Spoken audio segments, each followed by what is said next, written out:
아, 그럴까요? 아, 사진. 아, 예.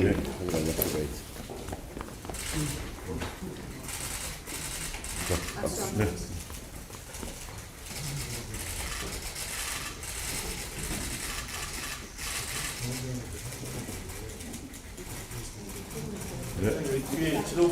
같이 한번.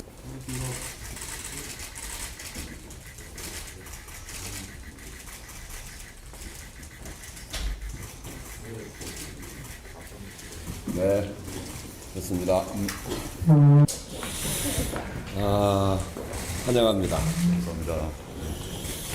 조국혁신당 전당대회에서 98.6%라고 하는 그 압도적인 지지율로 다시 당대표에 선출되신 것을 축하드립니다. 지난해 12월 3일, 12월 4일 비상계엄과 비상계엄 해제 순간 이곳 국회에서 보고 1년 만에 보는 것 같아요. 그날의 분투 끝에 이렇게 다시 대표님을 만나게 돼서 참 감회가 새롭습니다. 계엄 이후에 전국이 아주 혼란스러웠던 만큼 제3당인 조국혁신당의 역할이 중요하다고 말씀드렸는데 당대표로 다시 돌아오시게 돼서 정말 이제는 국정 안정, 민생 개혁을 위한 그 역할을 원내 3당인 조국혁신당이 더 잘 해주실 것이라 생각합니다. 먼저 얼마 전 국회 주도로 다차원적인 그 불평등 지수 연구 결과를 발표하는 뜻깊은 자리가 있었습니다. 그 자리에서도 말씀드렸지만 국민의 삶을 지키는 방파제인 동시에 불평등을 완화하고 민생을 책임지는 국회의 사회적 조정자로서의 역할, 그것을 국회가 제대로 해야 된다 이렇게 생각하는데, 결국은 민주주의를 더 단단하게 하기 위해서는 민주주의가 국민의 삶을 바꿀 수 있는가, 민주주의가 국민의 먹고 사는 문제를 해결할 수 있는가에 대해서 국민들이 그렇다라고 대답할 수 있어야 그 민주주의가 더 단단해진다고 생각합니다. 그런 차원에서 대표님께서 조국혁신당을 국민의 삶을 챙기는 민생개혁정당으로 앞장서서 만들겠다고 말씀하신 그 의지를 대단히 환영한다 이렇게 생각을 하고요. 말씀하신 주거, 돌봄, 의료 등 이런 걸 포함해서 우리 사회의 불평등 문제를 해결해 나가기 위한 여러 과제들을 풀어나가는 사회권 공화국, 사회권 선진국이라는 비전을 국회에서 잘 만들어 나가시기를 기대하고요. 제7공화국이라는 구호를 던지고 개헌의 화두를 던져주셨습니다. 특히 제안해 주신 지방분권 개헌, 또 도마민주항쟁, 5.18 민주화운동, 또 60 민주항쟁을 헌법 전문에 수록하는 문제들에 대해서 말씀하셨는데, 그건 국민적 공감대가 매우 높은 사안들입니다. 지금 개헌을 위해서는 먼저 절차적인 문제가 선행돼야 되고, 그 중에서도 헌법 질서의 완결성, 국민의 투표권 보장을 위해서는 국회가 먼저 해결해야 될 문제가 국민투표법 개정이 시급합니다. 혁신당에서도 원내에서 적극적으로 이 문제에 대해서 임해 주시면 감사하겠습니다. 끝으로 조 대표님의 말씀처럼 앞으로 정치가 국민의 하루를 책임지는 일에 큰 보탬이 됐으면 좋겠습니다. 저도 정치는 힘이 약한 자들의 가장 강한 무기다, 이렇게 늘 저희 소명처럼 이야기하고 있는데, 이런 국민의 삶 속에 뛰어드는 정치를 위해서 조국혁신당이 더 노력해 주시기를 기대하고, 국회의장도 그런 일에 적극적으로 지원하겠습니다. 이렇게 다시 뵙게 돼서 너무나 반갑습니다. 국회의장님 말씀 너무 감사드리고, 이 자리에 오니까 말씀하셨던 작년 12월 3일, 4일 밤 생각이 납니다.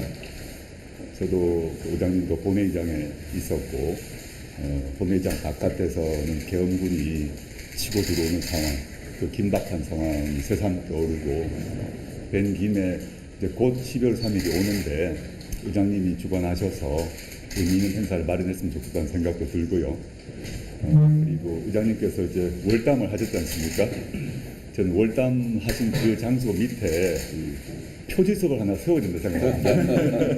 매달 며칠 우원식 의장 계엄을 해제하기 위해서 월담하는 한 장소라고 작은 표지석을 하나 꼭 마련하시면 그 계엄군과 맞서 싸웠던 많은 시민들이 국회에 오셔서 소소한 재미를 느낄 수 있고 거기서 사진도 찍을 수 있을 것 같다는 생각을 합니다.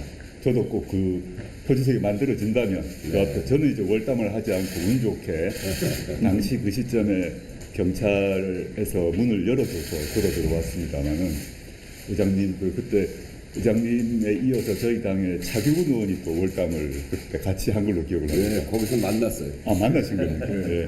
그래서 저는 그게 참 소소한 의미가 있다고 생각을 하고요. 그 다음에 제가 이제 저희 전당대회에서 압도적 지지를 받아서 당대표가 됐습니다만 어깨가 무겁습니다. 조국혁신당의 현재 주체적 역량, 객관적 환경 등이 어렵습니다.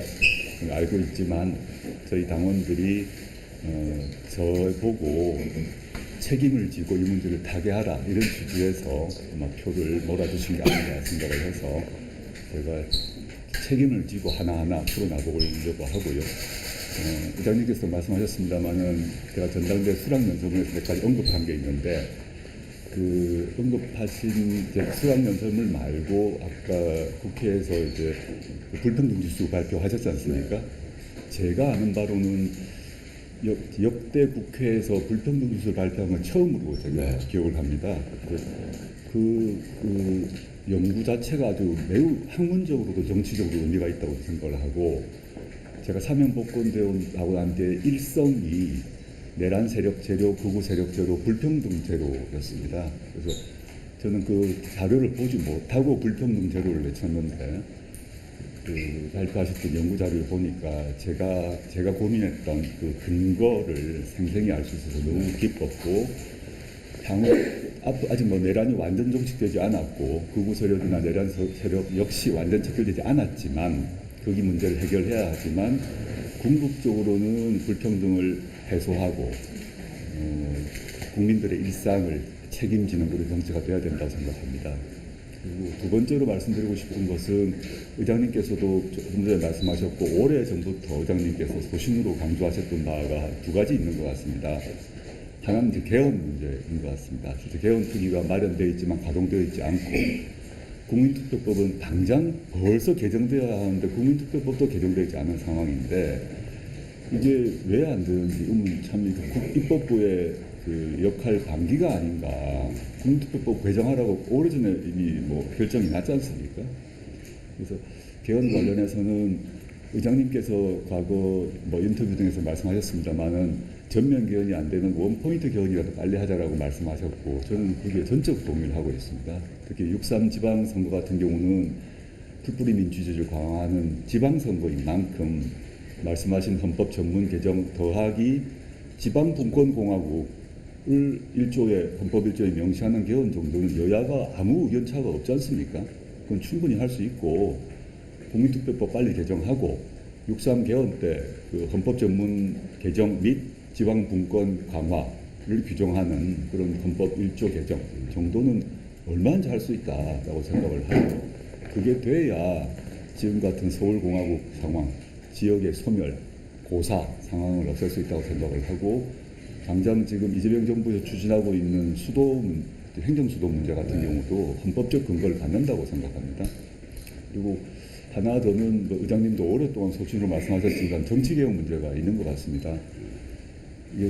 다들 많은 분들이 잊고 있습니다만 대선 직전에 조국혁신당을 포함한 물론 민주당까지 포함한 원내 원탁회의가 열렸고 합의문이 두 번에 걸쳐서 합의문이 있었습니다. 당시에 물론 민주당에서는 박찬대 대표 권한대행께서 서명을 하셨는데 공당과 공당의 대표들이 모여서 두 번에 걸친 합의문을 썼는데 거기 있는 정치개혁 내용이 이제 실현자될 때가 아닌가 생각을 하고 특히 이재명 정부의 정치적 기반을 공고히 하고 이재명 정부의 성공의 동력을 더 확장시키고 강화하려면 민주당만이 아니라 민주당 외에 그 합의문에 서명했던 재정당들의 힘이 모여야 된다고 생각합니다.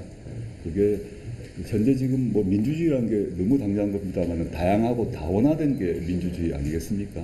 그거를 그런 측면을 활성화한다는 측면 외에도 이재명 정부의 기반, 이재명 정부의 성공의 동력을 강화하기 위해서도 어떤 정치 개혁이 필요하다고 입장합니다. 의장님께서 좀 주도해 주시면 좋겠습니다. 감사합니다.